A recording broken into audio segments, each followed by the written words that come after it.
We are live. Hey everyone. Welcome to the stream, Mark. Nice to see you again. Thank you. Good to be here. Thank thank you as well. Yeah, these are super fun and I've been inviting all kinds of different people onto the streams and it's a great joy because everything relates to radical undoing and I kind of forgot about that. I started thinking, "Oh, it'd be weird to have this person on the stream or that person on because how does this relate to radical undoing?" And then I remembered like Ben Settle on the podcast, right?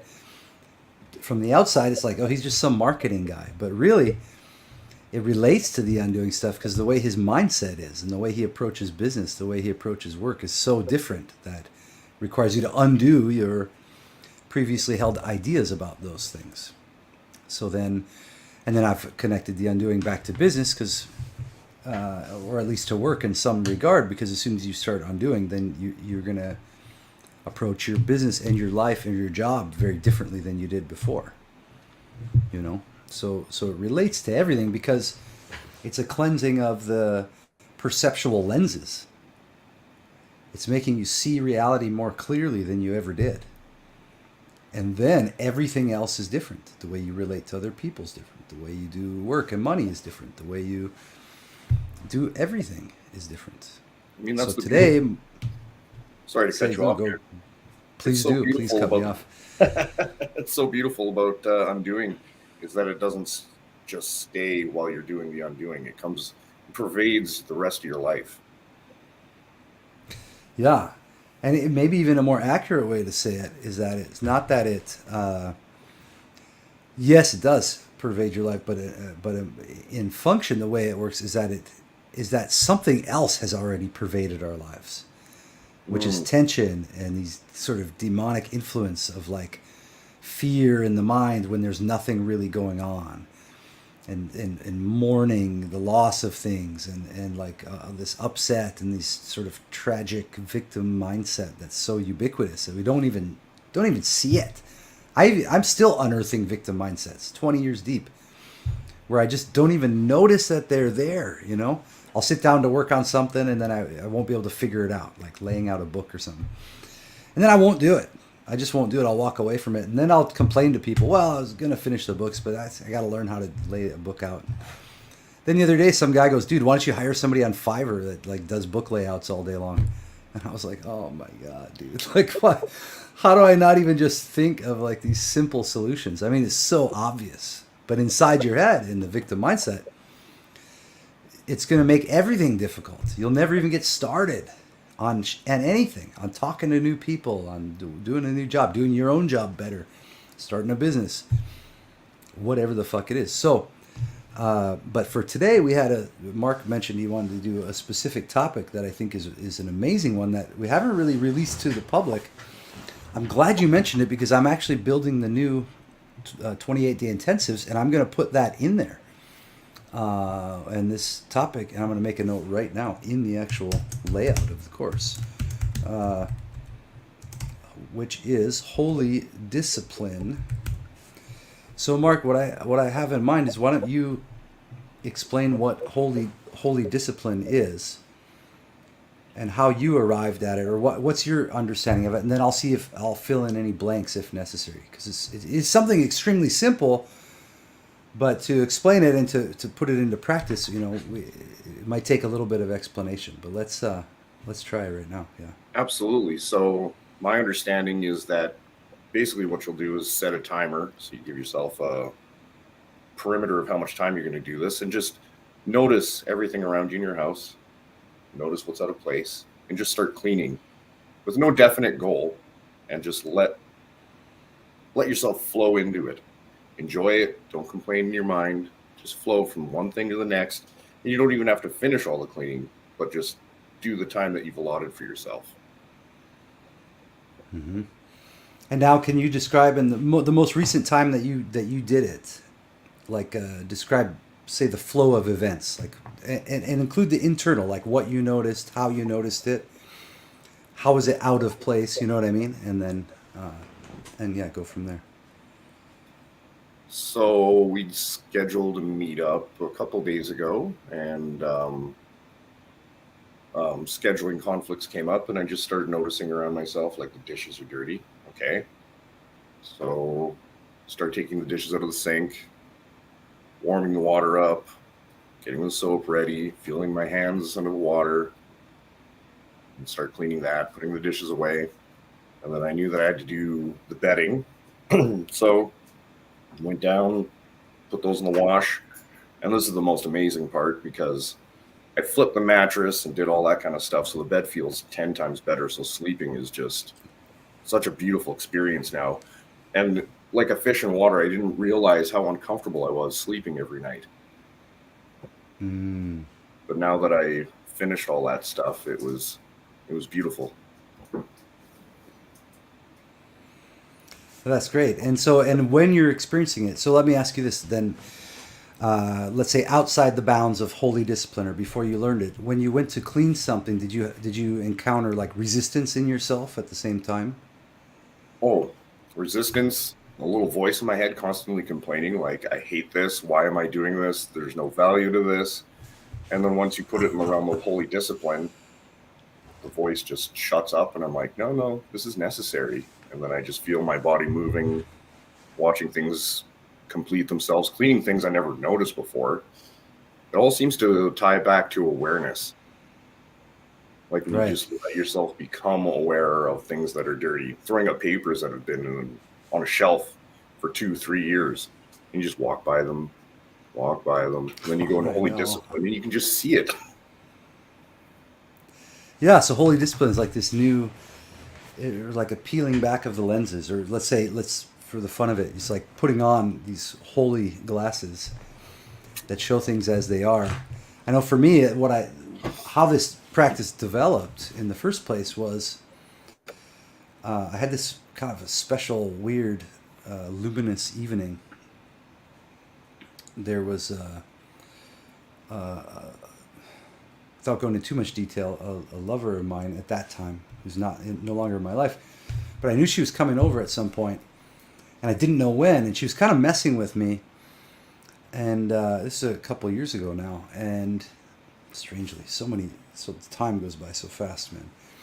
A couple of years ago, and so then she was messing with me with the timing of coming over, and somehow I got it in my head. I was like, if I want if I want her to come over, then I need to prepare the space properly. Just like if I'm going to invite you to come to my house to stay, I'm going to prepare the guest room so that it's really nice for you when you're here. Not just invite you over and then be like, oh, okay, let's figure it out. That's okay. But I thought, oh, if you want someone to come, then prepare the space. Or like that old dating advice, Ben Settle might have mentioned, like, just go plan your life to be doing amazing things that you will have fun with no matter what, and then invite others to join you if they want. You know what I mean? Create the space for them, but make sure it's already amazing. So I started looking around the house. And I stopped looking at her messages, and stopped letting her mess with me, and just got into this.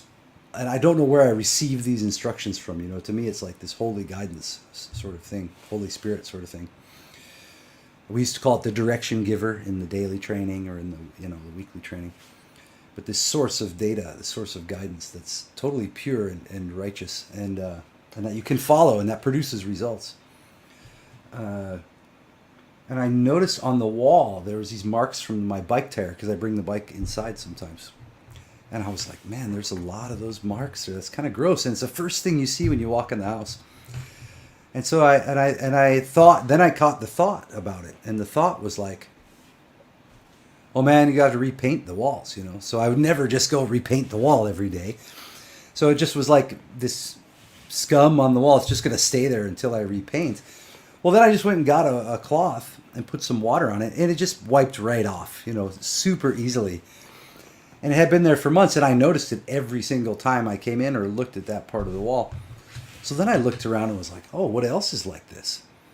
And then I saw like this other part of the space. And then I saw another part of the space. I saw this cat hair and dust under this one area, under the TV thing, the furniture for the TV. And under there, then I noticed that dust. And I was like, oh man, I've seen that dust a bunch of times. And so then I just cleaned up just that dust. I didn't do the whole floor at that point. And then I walked by into the kitchen and I was cleaning up plastic bags from the grocery store. And I put them into the cabinet. And in the cabinet, there was like overflowing of plastic bags. I was just jamming them into there, you know, and there was no way to even take one out without a bunch more falling out. And I was like, oh, this whole thing is fucked. And I pulled them all out onto the kitchen floor. And at that point, I noticed the dishes were dirty. So just abandoned the plastic bags on the floor and just drifted over to where my awareness had directed me, you know, to the dishes. And I started doing the dishes until they were done.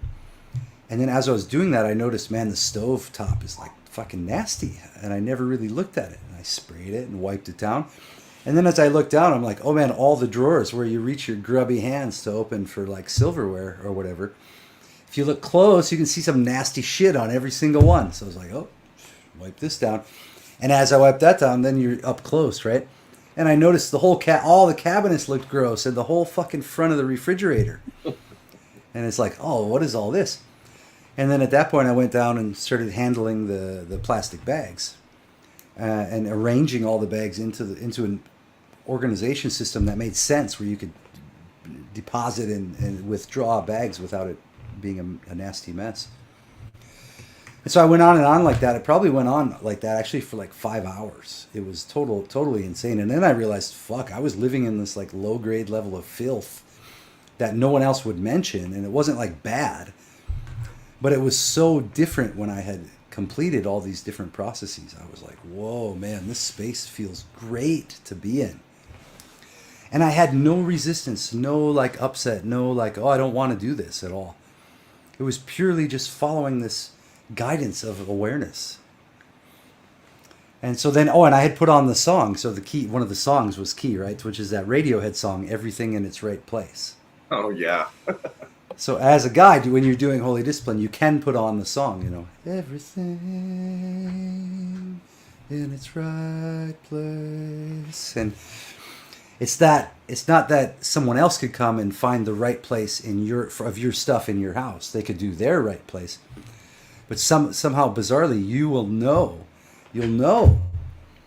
if something's out of place in your space. Don't need to even like analyze or question it, right? You just know. It's so funny. So it was like there's this revelation right under the surface of where we're living. There is a conscience about the space, right? There's a right and a wrong. Go break a bunch of dishes on your kitchen floor and walk around. You're going to know that's not correct, you know? And it's not because of like school learning and because you learned from your parents and all this, whatever, okay? It's like there's a just innate sense of the stuff in its right place. And that's one of the keys of this practice, is not to judge yourself. Even if you do the exercise and set a timer, don't plan to finish anything. Yeah, that's not the point at all, right? And then you're able to, kind of low key with such a mundane task as cleaning mundane, is that it's sort of backwards training your intuition. Yes, isn't that crazy? That's another weird part, right? Because then you might be like at the store and you suddenly notice there's some guy over there. Now I'm thinking of Whole Foods because I used to love to go to this one Whole Foods that had a bar and you could get these micro brews and like have lunch there.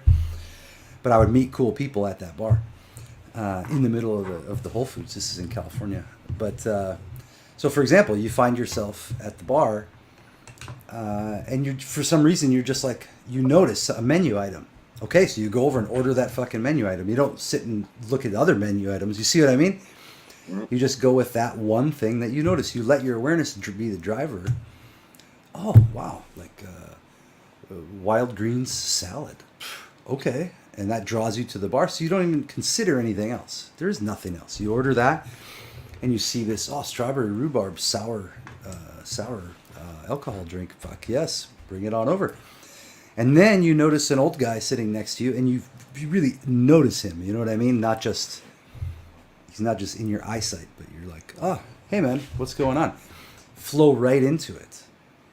Same exact thing as Holy Discipline. It's just that Holy Discipline, the practice to install it, to practice it, you do in your house with cleaning or your car, but mainly your house, the space that you're inhabiting all the time. Yeah. And then you're not, like, I think if you started out with the intention to train your intuition, it wouldn't work as well. Yeah, exactly. You don't want to put that on there. It's just Holy Discipline. because then you're free from expectations, failing, succeeding, all that stuff. Those are just ideas. Yeah, you're just latched into that, and the awareness pulls the cart. That's why there's no effort in it, right? When I'm doing it properly, there's no effort, and I'm doing tasks that if I was doing them outside of holy discipline, I don't want to do, probably wouldn't do, or will grumble and fight with. It's It also same makes exact tasks. like all that grumbling in your head just saps your energy, whatever you're doing. It's not Yeah. useful. Totally. Yeah, so the holy discipline, like, yeah, and you can practice it. There's no end to it because as you get closer and closer up, like I said, I can start to see all kinds of shit that I'd like to adjust or clean. But then you can mark down at the end of the holy discipline some awareness point you want to dive in with the next time. Like right now, keeps coming to mind for me is this shelf system I have there in the living room, and it was perfectly organized for a while, and then I started adding and moving stuff around on it, and now it's kind of a mess again. So there's a point that I could begin at, and even 15 minutes attacking that is going to make it way more smooth. And I noticed the holy discipline, as I continue with it, it sort of motivates itself. So even if I set out to do just 5 minutes or just do one thing, I can start drifting for as much time as I want to let it fill.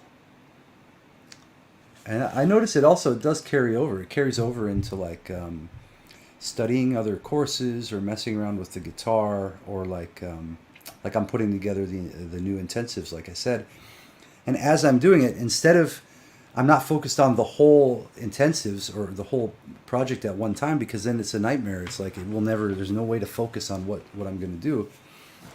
But I'll suddenly notice, I think I could do a better introduction video for each of the weeks of it. Okay, so now I make a list, and then I just look. So, okay, well, it's not time to make the introduction video yet because I need to see what the new intensive week looks like. So then I started making the week, the list of the things for the week. And as I'm doing that, I see like, okay, I have a video of this, but I don't have a video of that. So I open my editing program for videos, and I notice that it's upgraded to this level, version 12. And then I'm delighted because I bought the lifetime license like 7 years ago. And so I just get all the updates, and I was like, cool, it's updating. I get the new version. And then while that's updating, I created the space for the new video, opened up the YouTube, got it ready, noticed the update was done, logged into my account, got the new thing, dropped in the video or the picture and the audio for silent presence I wanted to put in, then uploaded the thing to YouTube. And then while I was waiting for it to upload, while I was waiting for the thing to download, I just completed almost the entire first week routine with all the links and everything I needed in the new course software that I'm using. So it was just like suddenly became a delight. And it was interesting now that you brought it. I wasn't thinking about holy discipline. Had I been thinking about it, it would make it even more fun because then I'm aware of watching my awareness. Isn't that kind of cool?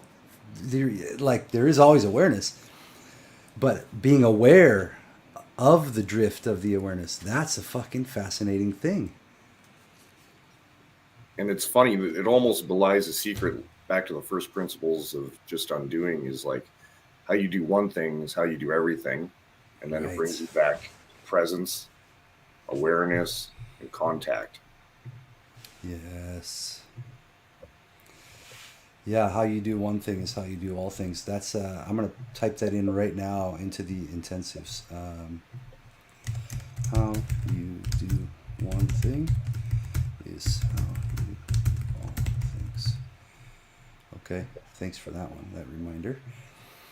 Yeah, man, that's so cool. And it also, as I was describing the holy discipline and then the process of building out the course stuff here, which somehow got fun all of a sudden today. I mean, I was literally trying to avoid it and go to play video games or do something else. And then I don't know why, but suddenly I found myself here doing it. And that's also cool and exciting. And then, but what comes to mind also is that all the sense and feel practice. That is hardcore. And it's no way you can't discern it doing its work, you know? It's impossible. Maybe you can catch wind of it while it's going on, but somehow I think that operates outside of the awareness. For anyone who doesn't know, the sense and feel is something we do at the end of every lay down radical undoing session. But you say out loud everything you sense and feel in the body with no voluntary movements and no interpretations. And it's an utterly violent and powerful and profound exercise, but you won't really know that it is because it doesn't seem like it. But in doing so, your awareness is allowed, finally, to drift through the body, to drift through the senses, and to notice whatever it wants to notice. And your mind is trapped because you're saying out loud all of the things, and you're not abstracting. You cannot abstract. That's where people go wrong, and they start saying a bunch of weird bullshit interpretations. But when me or Mark, if you work with one of us, then we'll hammer you clean of those by reminding you embarrassingly over and over and over again, no, that's an interpretation. Start again. And once you get the hang of it, then you'll know for yourself forever. I mean, you just won't make interpretations. It'll be easy. And what it does is it makes it so that you can discern in real time the difference between what is actually going on versus what's going on inside the mind and emotions. And at first, this feel can be almost like, what the hell am I doing here? I'm talking about the tingling in my big toe. How can this possibly relate to the rest of the work I've been doing? Right. And how is this going to make your life different and better, But most people are lost in a world made of words and ideas and feelings, and they're reacting to that world of words and ideas and feelings as if it's real, and creating big messes in their life by doing so. And they don't even realize they're doing it. Yeah. You're constantly reacting to an invisible tiger that doesn't exist. Exactly. And then you're building your life around those reactions. It's totally insane. And so this work will show you that there's almost never been any real threat present. And even if there is, you're better off being present and aware. You'll handle real threats. You can handle them directly. But you won't end up overreacting. So the sense and feel is what's making that possible. And it's so simple. You just sit like, okay, I feel the cloth resting on the mattress, the coolness on the legs, coolness on the legs, coolness on the legs, the lips moving with the talking, the tongue moving with the talking, chest and belly with the breathing, whatever it is, the movement, itch on the right ear. Seems like nothing, but that awareness you're affording yourself is so high level. Most people cannot hold that awareness for 3 seconds. Whenever they tell you, sit down and meditate, and then sell you the lie that you're supposed to stop your thoughts, all this other garbage that gets passed off as meditation, people are lost. Even if they go to Vipassana and all this, people are lost in trying to do that stuff because they're doing it without saying it out loud, number one. And they're doing it without having broken apart the chronic tensions in the body to generate the force of life moving through the body that was formerly trapped in tension, which then creates data so that you can be aware where you were not aware before. If the body is tense, it means there's no awareness there. If you have pain all over in your low back and then it's drifted out of awareness because you have to keep functioning, you need to bring the awareness back through the pain, and then it will make the muscles relax, and then that will sort of ease the pain over time. And that's what radical undoing really brings to the table more than any of these other quote unquote systems, is that it breaks that tension down and then it forces you to be aware of it in such a different way. You're not just sitting cross-legged pretending that you're aware. Right, exactly. And wishing that you're aware and blaming yourself for not being aware and judging yourself because you think you're supposed to stop your thoughts and you're doing it wrong. Yeah, it's totally different. It's when you lay down and say out loud everything you sense and feel. And with the restored true life force that is your birthright that's been trapped in chronic tensions and bad posture and all this other shit and mental suffering and complaining and everything else, then you start to return to the wholeness that you really are. And at that point, then you're doing the sense and feel. You have real data that you're observing. You start to know the difference between being in a trance, which most people are at all times, versus being aware and present. And it's actually being aware and present, not the idea of presence. This is the danger in the hell realm of the world of words, is that in the world of words, you don't know the difference between presence and then the idea of presence. You don't know the difference between that you have a body. You just have an idea of a body. So then people go to do yoga or do Tai Chi or whatever else. They're just doing the idea of that thing. It's all superficial. It doesn't connect the dots back home. Martial arts, whatever else. When you do the undoing, then you go try out these things.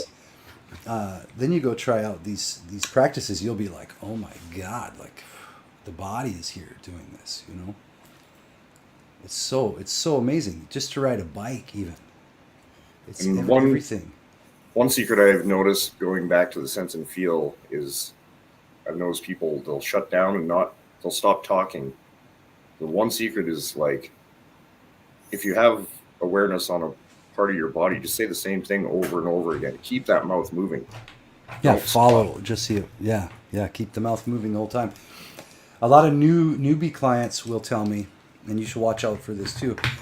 They'll say, "Oh, I just want to lay here and observe the body." Now that's the body and mind attempting to hijack the process. That's the abstraction. That's the devil trying to suck you back in. Because you'll be able to watch the body and enjoy it for, say, 30 seconds. And instantly you're going to be overwhelmed with the content of the thoughts and the feelings again. You'll go straight into fantasy. I've done it myself many times. Once the mouth stops moving, you're gone. Your awareness just stops. It'll happen in like a split second. Isn't that wild? It'll be like waking dreams even. Super fucking strange. But and then the reverse is true. Sometimes if you get good with the sense and feel, that awareness will extend into your actual sleep states, into dreams and things. It's totally wild. So if we add up all this stuff right now, just to recap before we go, you got holy discipline. Sean, hey Sean, that comment is super weird and lame, though. I get the point of like, oh, okay, no, you're doing. I get it. I thought it was lame. I'm judging you at first. But I'm gonna be good faith and assume that you mean the Hyatt exercise of da da da da da da na na da da da, the humming and chattering. That's a good one. But from now on, try to preface your comment in a way that helps it make sense. Or I would ban you by accident, and I would hate for that to happen because you're a cool guy. So anyway, to recap we've got these various practices, let's say. Holy discipline that we mentioned. This is great even on its own. You could go and run with that if you watched this video and you use some discernment. But let's recap what a holistic approach would be. You do silent presence every morning and night. Silent presence, silent prayer. You could use mine. You could use Jesse Lee Peterson's. You could have Mark make a tape for you, whatever. And then you'll know what it is. The basics of what it is again, it's like one of our birthrights is this silent presence. Be still and know God, whatever you want to call it.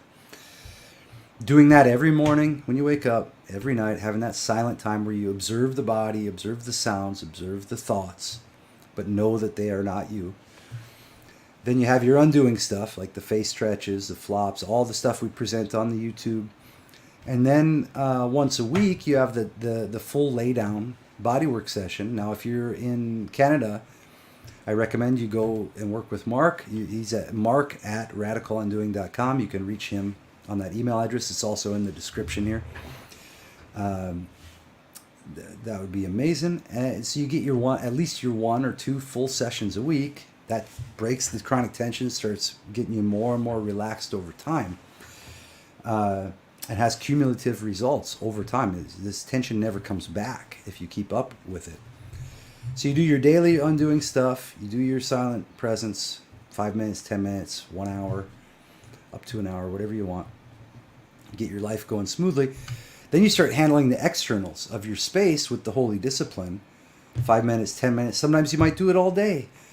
You might drift into a conversation that's a whole form of holy discipline, meaning you're listening, you're watching, letting your awareness focus entirely on the other person.